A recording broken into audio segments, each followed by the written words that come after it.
అని చెప్తాడు. ఈ ధర్మము తల్లిదండ్రుల పట్ల మనము చాలా చాలా మరి విధేయత కలిగి ఉండాలి చిన్నప్పటి నుంచే. అందుకే పిల్లలారా, ప్రభునందు మీ తల్లిదండ్రులకు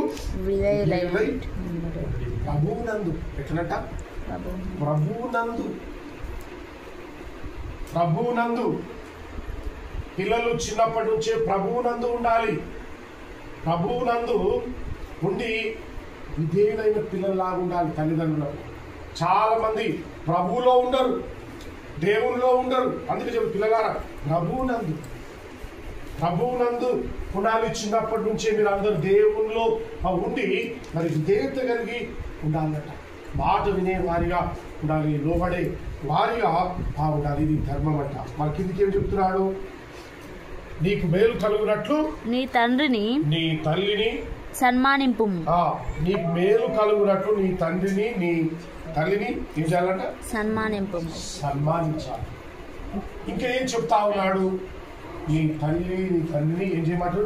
సన్మానింపు. నీ తండ్రిని తల్లిని ఏం చేయాలి? సన్మానించాలి. చాలా మంది తల్లిదండ్రులను సన్మానించరు.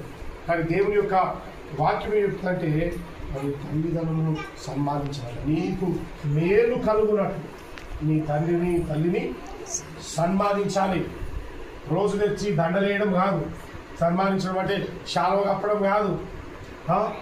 వాళ్ళ మాట వినడము, విధేయత కలిగి జీవించాలన్నమాట.